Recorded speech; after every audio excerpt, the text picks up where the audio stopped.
Hey guys, I'm at the movie theater tonight, do you remember last week when I said that I was going to see two brand new movies, but I couldn't remember the name of them? Well, there's a reason behind that, but I'll get to it in just a second. The two movies, the first one is going to be Infamous, right over here, and get rid of that guy, and then it's going to be Becky, this guy right over here, and just get rid of that. Here's the thing, since the pandemic, we've been seeing a lot of movies premiere and going straight to video, but none of the studios. For some reason, I keep on hearing rumors that these movie theaters are in danger of going out of business, but these studios are refusing to release these movies straight to video. They're afraid they're going to lose money because as far as the studios are going, they're still making a ton of money releasing these in the theaters. So we're not seeing any of the big releases coming out this summer. We're seeing these smaller releases, and you can just, if you listen really closely, you're hearing Yahoo! You can hear them like cheering. These like small independent movies are actually getting some bigger spotlights on them, so that they get more attention. So I've never heard of any of these movies. I've never heard of Infamous, and I've never heard of Becky. And one might ask, why are you going to go see these then? Well, it's either go to the drive-in or just become the big old smelly hermit that just leaves the house like once a month. That would be me. So I'm at the drive-in. I'm watching these two movies, and I'll definitely come back during the intermission and at the end of the movies to let you know what I think. But the next one is Infamous, so I'll talk to you in just a few seconds. Bye.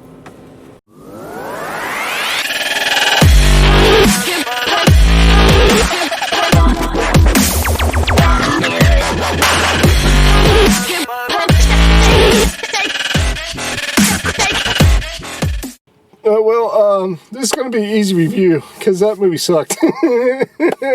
Alright, so the movie was called Infamous, and it starred, I saw the names in the credits. It was Bella something, bing, and then Michael Manley or something like that over there. The tag for this movie, the kind of the twist for this movie they were trying to give us was like a message about social media.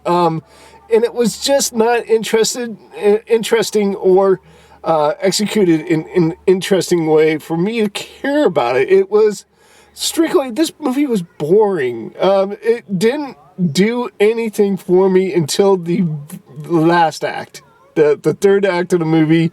And even that was just way too short to make me care about the characters and the situation and the grand finale, the last shot of the movie, just, it made me hate this movie. I hated this movie. I did not like it at all. In fact, I just went to the bathroom and I was getting back in my car and I looked at first screen. And the first screen, they're running kind of like a retro night where they're running E.T. and also Back to the Future. And I've gone back, I've seen E.T., and in my opinion of E.T. is it doesn't hold up. The animatronics of E.T. look kind of cheap, but the story is still there. It's that for that movie, I'm not a big fan of E.T., but I still probably would have liked it a lot more than this crap. So Infamous, unfortunately, I'm going to give it a big old 15. It just reminded, halfway through the movie, I was thinking to myself, this would probably find a better fit at home if it was like a Netflix original. But then when I watched the end of it, and I realized that it really didn't have the impact that it should, and it was just not a good movie. I'm thinking to myself, maybe even like a Hulu original, or even worse than that. We're not even talking Netflix quality. It was not good. I would not recommend it. I would not even recommend waiting for it to stream, which eventually it will. I'm talking really shortly, like next week it's going to be streaming. Infamous gets a 15%, guys. That's it. It was not fun at all. All right, well, I'm going to go ahead and move on to my next movie, which is Becky. Again, I've never heard of it. Let's hope that's a little better. I already looked at scores and it doesn't promise to be all that great, but maybe it'll surprise me. Maybe it'll be like that surprise horror hit that Last House on the Left left me, because that really surprised me. Or even Orphan. That was a great movie that I saw at the drive-in. I had no interest in, and it really did surprise me and be good. Let's hope for that, because I did enjoy this time around. All right, see you in just a few seconds. Bye. Hey, let's just review really quick what I said right before I went into this review. All right, well, I'm gonna go ahead and move on to my next movie, which is Becky. Again, I've never heard of it. Let's hope that's a little better. I already looked at scores and it doesn't promise to be all that great, but maybe it'll surprise me. Maybe it'll be like that surprise horror hit. So, with that in mind, yeah, it turned out to be a great little surprise. I really enjoyed this movie. Man, yeah, I really enjoyed this movie on a certain level, and I'm gonna get that in just a second. But do you guys remember a movie? It was called Mandy. Now, that movie reminded me a lot of this movie, and so much, in fact, that I just had to look it up, and it was by a totally different director. In fact, now I'm not sure what the names of the directors are right over there, and then over there. Nah. But at the same time, their style that they directed this movie in was a lot like the style that was directed, the director did for Mandy. It was a really atmospheric, very high into the imagery, and not the symbolism. What am I trying to say? It was very stylish, is what I'm trying to say. It was it was style over story, basically, because the story kind of read like a fueled middle schooler's daydream. And this movie kind of reminded me of those boredom fueled daydreams that I had.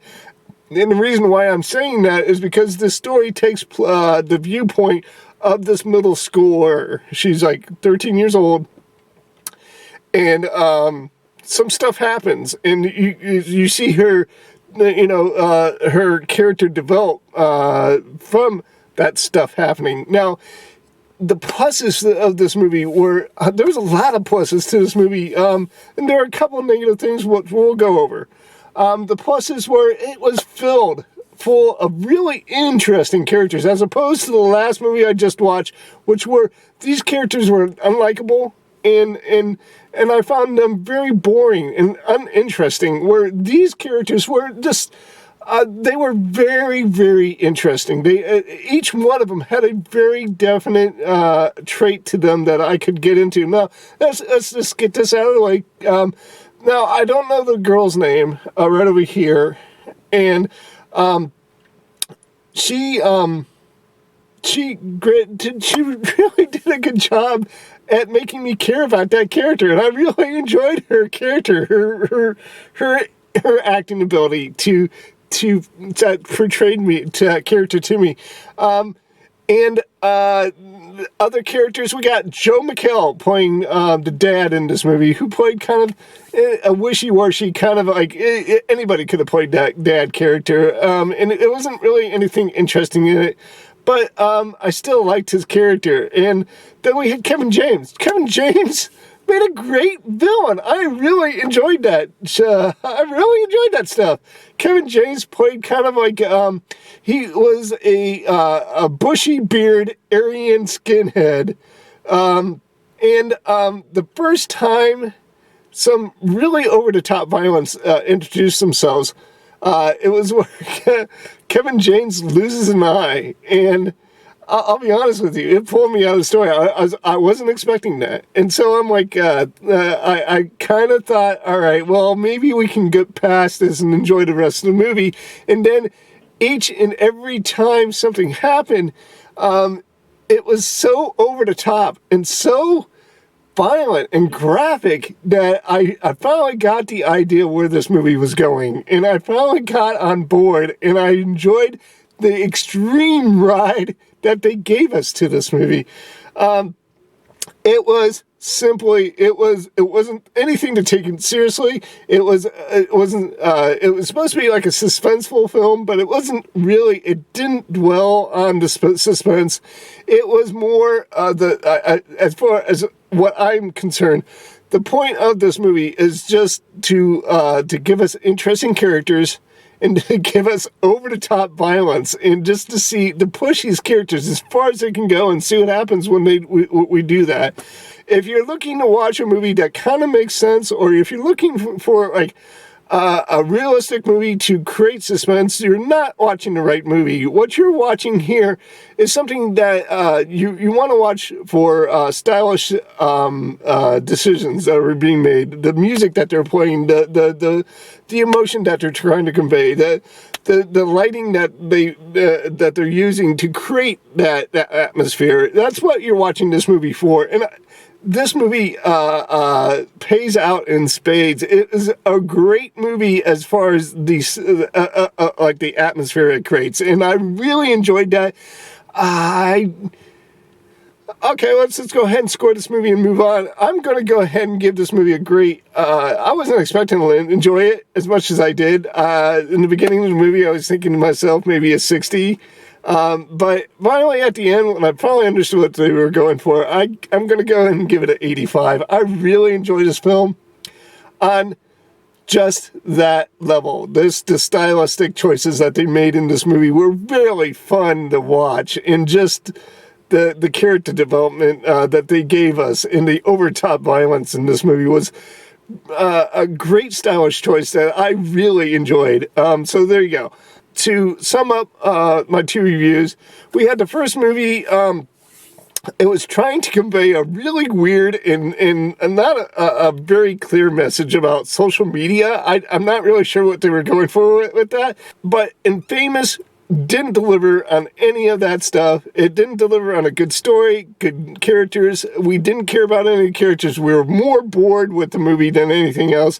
And when I say we, I mean me. And the message, if it had any, was unclear, and it was not delivered in a fun package. So therefore, man, I'm going to score it even lower. I'm going to give it a 5%. It was not enjoyable at all. I would not recommend watching that movie at all. But to my delight and surprise, Becky did deliver a very stylish movie that was really fun to watch, with really fun characters and over-the-top graphic violence. So I'm going to give that movie a great, what did I give it, 85%? We'll stick with that. 85% of it was really, really fun. You're not watching this movie because there's this 13-year-old doing things that a 13-year-old shouldn't be doing and wouldn't be able to do. But at the same time, if you watch it for just the style alone, it's a really enjoyable movie, and I guarantee you guys will enjoy it as much as I did. So that's it, guys. That is my trip at a drive-in. I enjoyed watching two movies.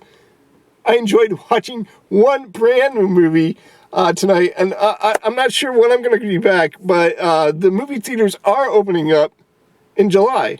Supposedly they are. All right, so that's it, guys. I'm going to get out of here. As always, I'm going to wish everybody peace.